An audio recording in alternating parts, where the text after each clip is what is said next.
What's up, my loves? It's your girl Diamond. I'm back with an all new episode of Marriage Boot Camp Hip Hop Edition. Let's get into it. So it's day 3. Everybody's waking up. Treasure is feeling nervous about talking to the judge because she asked her to stay sober, and she respects someone like the judge.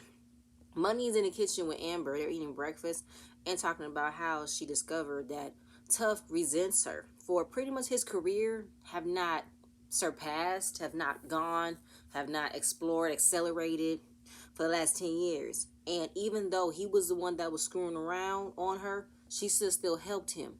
What I want to understand is how. How?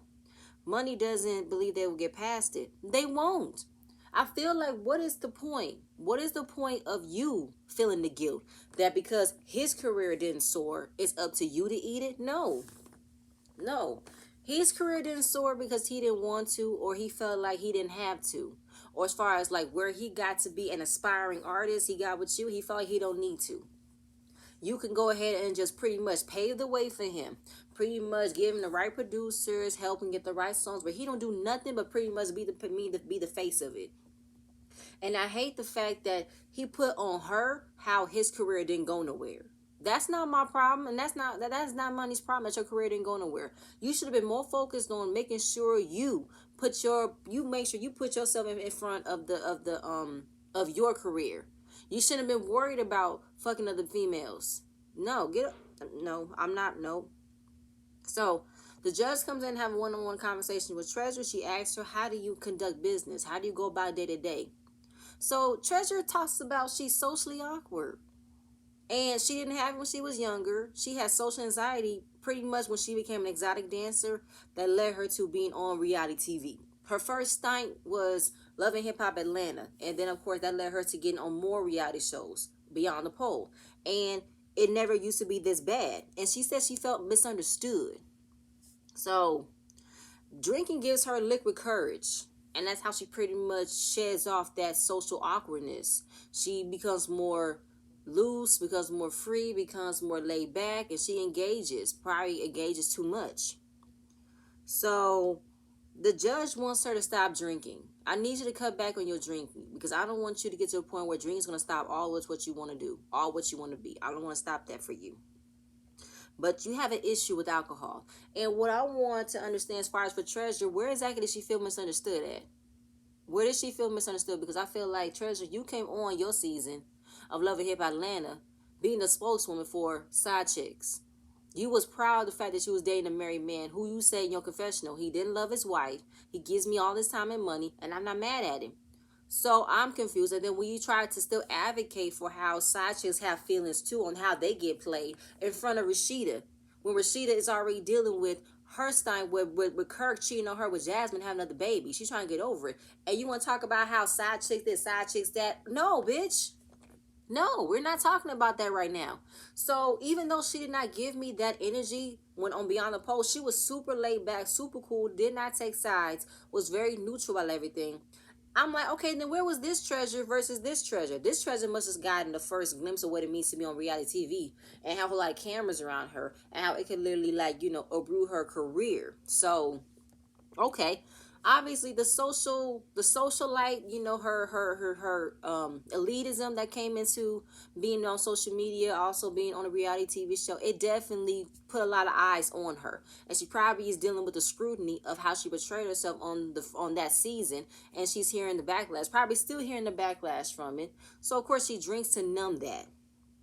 But she said she was pretty happy that the judge told her that she saw something more in her and that she's going to do better. So when she's back into the kitchen, they say, "Oh, how are you?" Say, "I'm good, I'm good." She comes from drinking. Both her mother and father are drinkers, but she tends to overindulge. She admits that. And there obviously is a new light in Treasure when she's not drinking right now. So we need to still keep this Treasure around. So, the kitchen screen, it's a big screen on the side. It pops up and they need to find a clipboard and write something about themselves that they want the public to know or not know. Nobody knows about them. Whether or not it's a secret, it's a hidden childhood trauma, something that you have never told the public about and that you did not want to know. No one to know. So everybody go outside and they see carpet cutouts of them, cutouts, pictures of them all spread out. And the point of this exercise is to pick up one word that describes the person that you see in front of you. One word. So each word comes up. Interrupter comes up, and they put it on Miles. Miles the interrupter. I say he's an interrupter. I would think Amber would be the interrupter because every time he talks, she overtalks him. Okay. Reckless definitely should go to Amber. Amber has a reckless mouth and the behavior, and also goes to Treasure. Treasure acts very reckless when she drinks.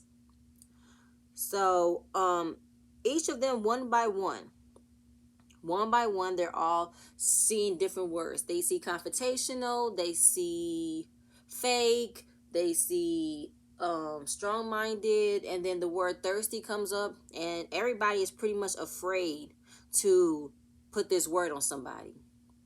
This one word, thirsty, after seeing fake, confrontational, strong-minded, strong-willed, egomaniac, all this type of stuff, reckless, social media whore, all these words that people describe themselves, narcissistic, that I keep on thinking of words because thinking in my head. But this one word, thirsty, and everybody was afraid to step up and put it on somebody. I think they all know who they want to put it on. So Monty goes up, she puts thirsty on Treasure. Then Molly puts thirsty on Miles. And I don't understand why he put it on Miles. That's interesting to me. And Miles instantly felt what it meant right away. He said, I think Molly has an issue with, wait, what? Oh, yeah. So the fact that, Miles felt like the title thirsty, that was a stigma towards his sexuality. How he both is attracted to men and women. So the stigma of him being thirsty for both sexes. But he's like, I'm here with my one woman. Why are you coming at me with this? Miles knew right away what this was about. And I'm not mad that he did because it pissed me off as well. So everybody is pretty much feeling the words. They're taking in, everybody is covered head to toe with all of these words stuck on them. And they're taking some time to take it in, and it's definitely mind-blowing. And some of them pretty much feel misunderstood, not heard. So the words that Dr. Ish had them put on them are words that online has described them. This is the world's perception of you. Anything that you guys have done, they have put comments, they have put words, they have put in all these types of buzzwords to think that's what they know about you. So take a few time, let those words sink in, and I'll see you guys later. So Miles and Amber are definitely feeling like they're being pretty much against everybody. Everybody's out to get them because they don't like how all of these words, all of these feelings that they got towards me, they feel like, oh, for real? That's how y'all feel about me? Dr. Ish and Judge picked up instantly. They said, we have some very sensitive and obsessed people in this group over social media and what the world thinks of them. So the fact that Miles and Amber are the main ones having an issue with what was being said about them, they take what the outside world thinks about them very seriously. But that wasn't the point. The point was for them to take a look inside. Those words, have you displayed that? And have them think that's not how you are. Change how they think about you. And yeah, so they feel like at the end of the day, we're not playing nice no more, we're done. So Tough and Molly are talking about Miles and how Miles brought up that he know Molly because he's been at his house a couple of times and he been to his parties, and what he see at his parties a whole lot of women. So Molly is pretty much saying that, first of all, I did not know Miles like that, and I didn't invite him. He just came over to my house while there's extra people. So Molly is pretty much saying that the way that Miles talking about being around Molly and his parties, he's making it bigger than what it was, but I don't think that he is. Molly, if Miles say you've been around a whole lot of women, I don't think that's being extra. That's what he said. I do believe that's what be happening. So he's definitely trying to separate himself from being associated with Miles because Miles is an openly bisexual man. So Miles and Tough is agreeing him, saying he did it for the look, like, oh, I know Molly, but Molly, who is you? You the one that's been indicted and arrested for human trafficking. So, okay.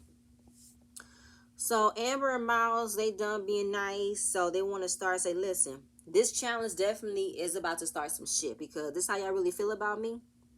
So they're talking about the cutout words, and Molly says, "Okay, well, they came to her and said she's dramatic and she's outspoken.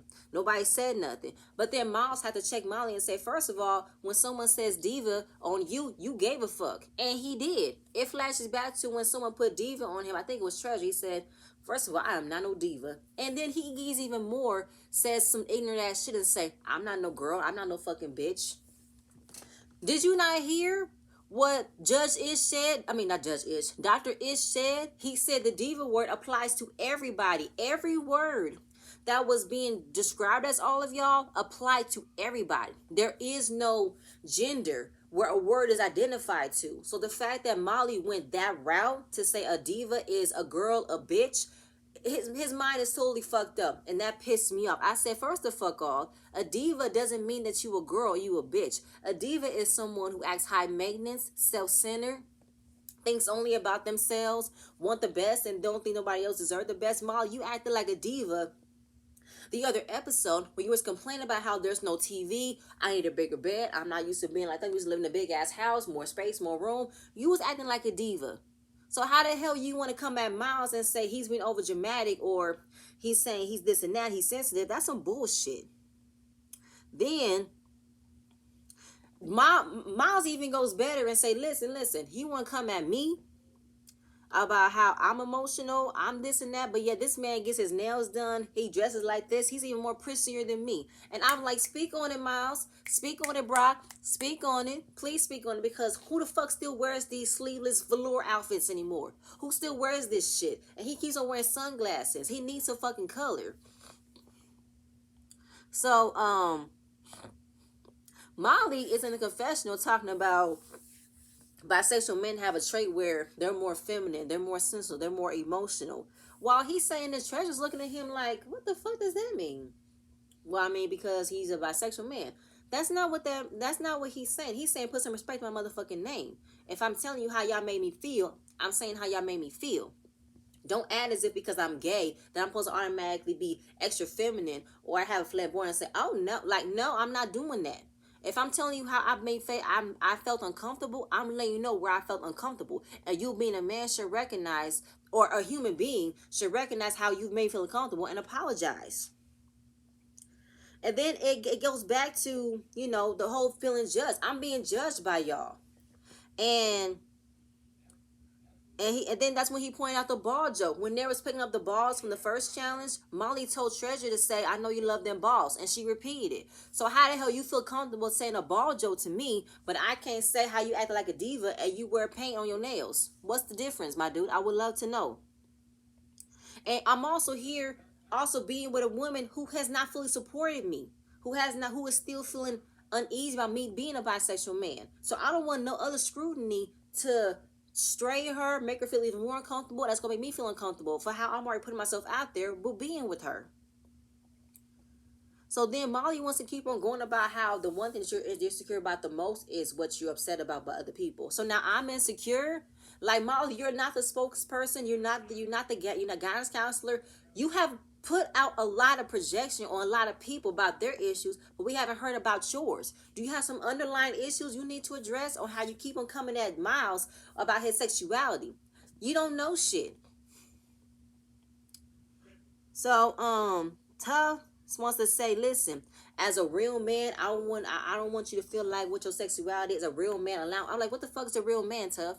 What's a real man? I was really like, what the fuck's a real man?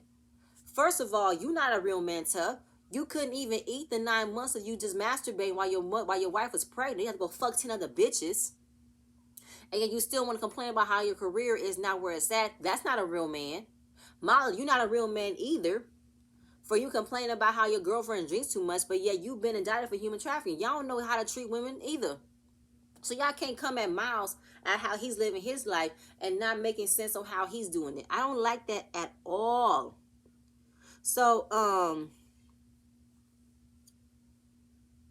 yeah, so like I said, Miles picked up from the beginning. Molly is definitely trying to separate how he knows Miles because he's a bisexual man, and he wants to erase any connection that he has with him, because folks gonna look at Molly and say, you get down with that too?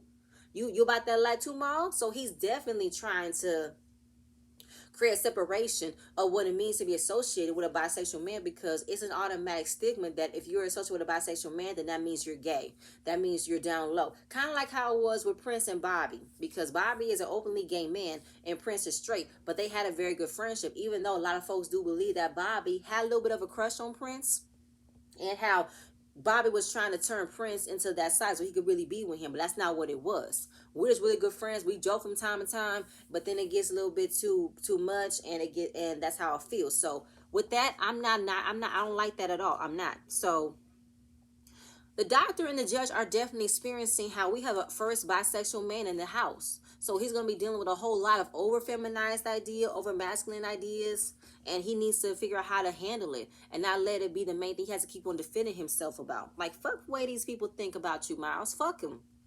Fuck them. So everybody goes out to, excuse me. Everybody goes out to the pool so they can obviously find the missing message in the bottle that they wrote earlier. So everybody's in their beach attire, and all the letters that they wrote that they didn't want the public to know, everybody's going to pretty much jump in the pool, find it, and read out loud. So one letter was written by a person who wants to be more of a person than a persona. And he has a lot more personalities about himself, that he's more than just that. The person who wrote it was Tough. I'm like, Tough, you want to be seen as more of a person or persona? What do you mean? I don't know you. I don't know you, Tough. I don't know you. Like, I barely know Money Love, but I really don't know you. Who are you? You pretty much, all you are is Money's husband that holds her purse every time she gets off stage. Who is you? So the fact that he said he doesn't open up, he has his wall up, his personalities, his laughter might change this, I feel like at the end of the day, Tough, I still don't know you. I don't know anything about you except for the fact that you pretty much messed up the best things ever happened to you, in my opinion. Okay.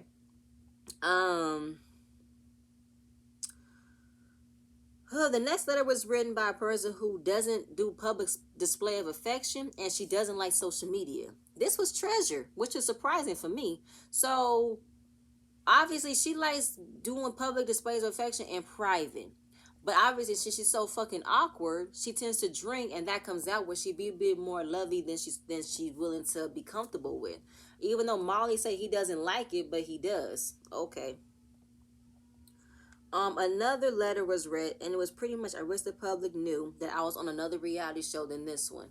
Neri wrote that because she wanted to be announced that I'm popping too. I'm famous too. He's not going to be the only one that's making bills. Obviously, this was pretty much a point out to all the other people who pretty much said, who the fuck is Neri? Also, I've also seen her juice bar cups, her juicy cups in this episode. So she's definitely promoting her items on this show. Now, I did wonder, was they already doing this show before Love and Hip Hop Miami?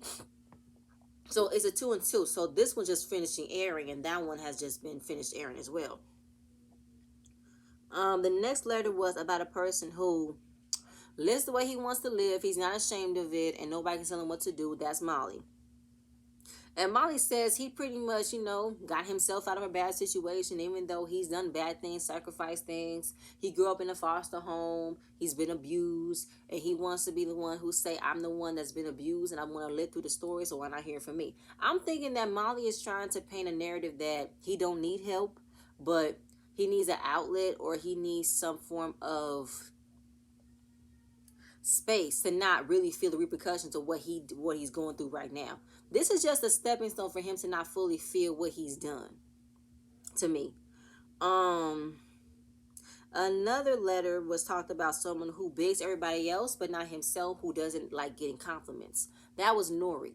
Nori hates getting compliments, and Dr. Edge completely understands where it's coming from because he feels like he doesn't deserve it.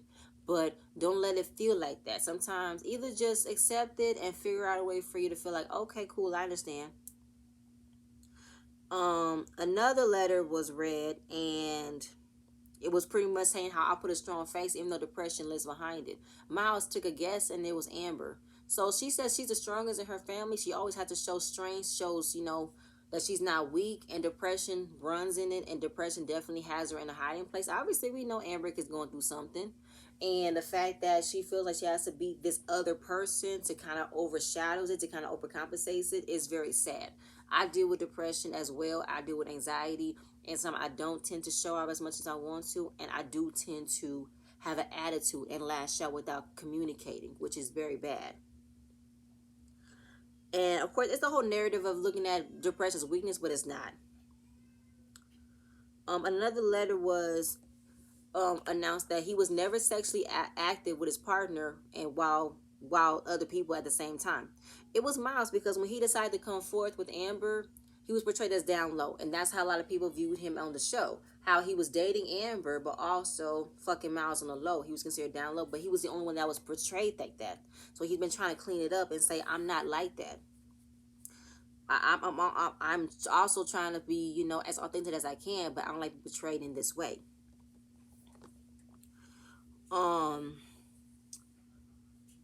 Another letter was, I wish the public knew that I was in a physically abusive relationship before this one. It was Monty. She was in an abusive relationship for the last 3 years, and she never showed any signs that she was hurt, she was in pain, she was tired. She just dealt with it.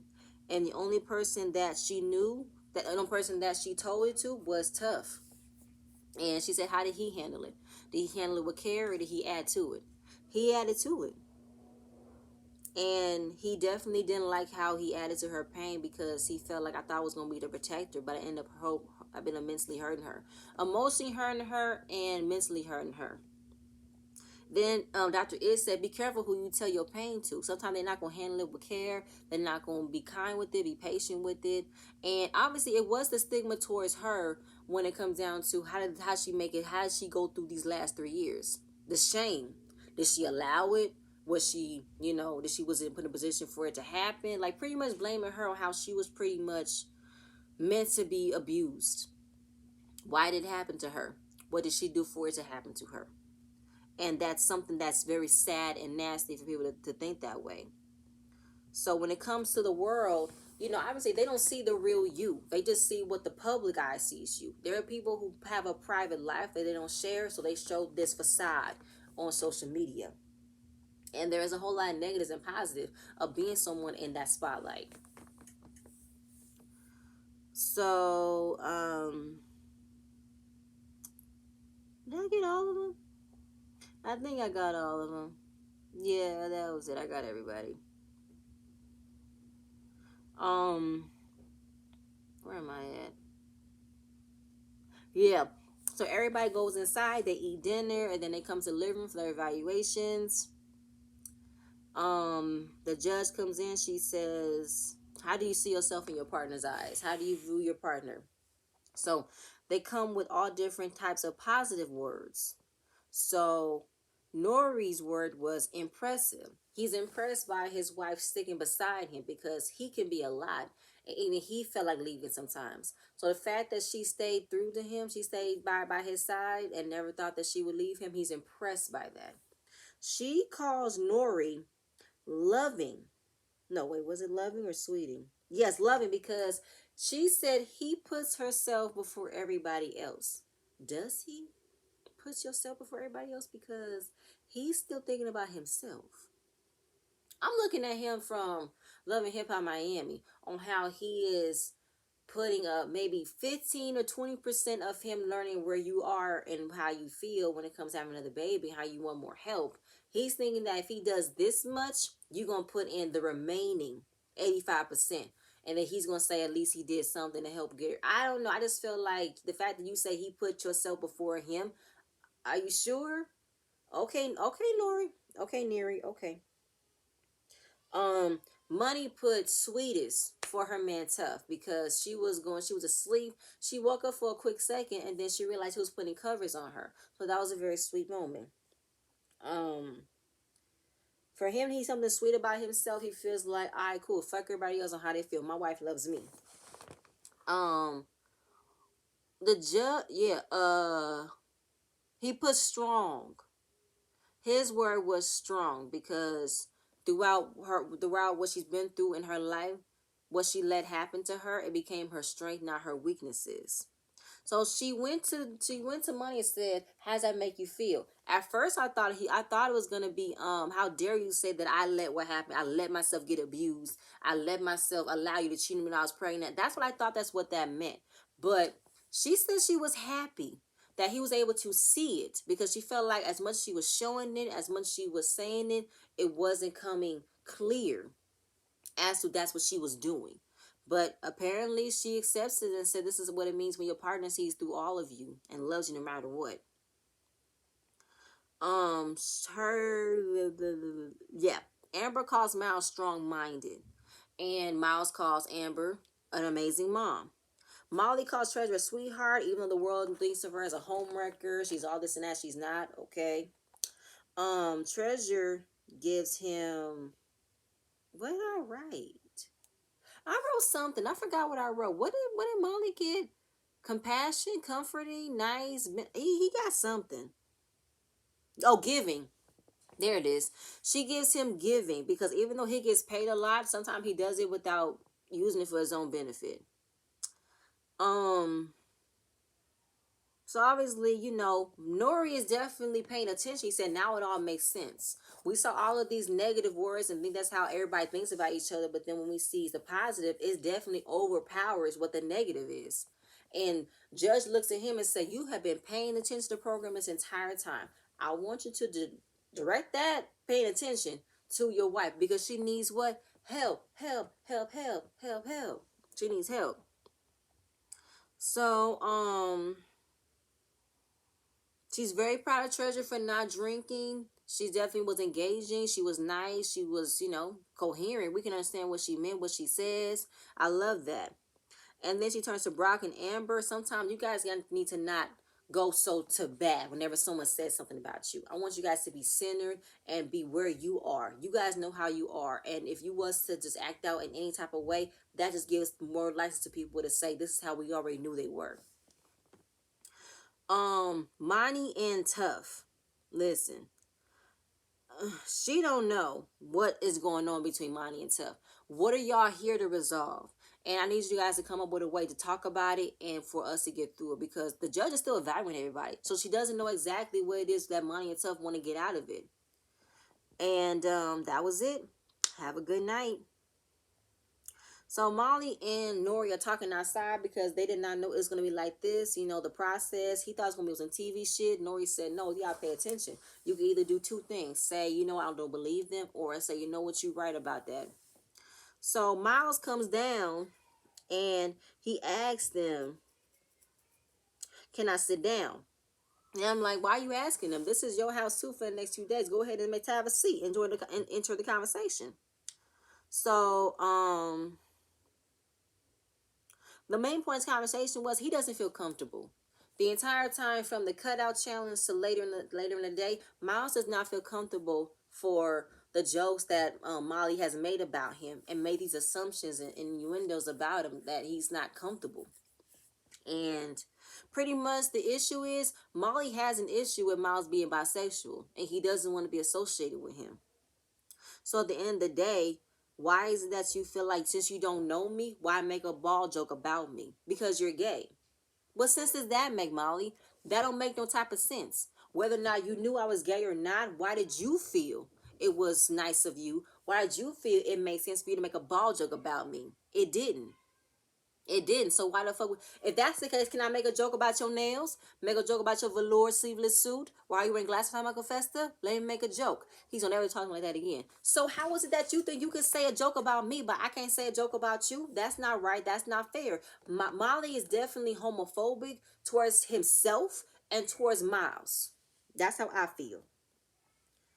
So at the end of it, he's like, listen, I'm tired of being nice. I'm tired of playing games. I'm done. I said my piece. And Amber was with him. Listen, you can't start no fight with me and think you can say what you want to say about me and I can't say shit back. That was the end of the episode. Next episode is going to be some more things, some more mess, and I cannot wait. Please stay tuned for my next video. I'm going to see you guys later. Bye.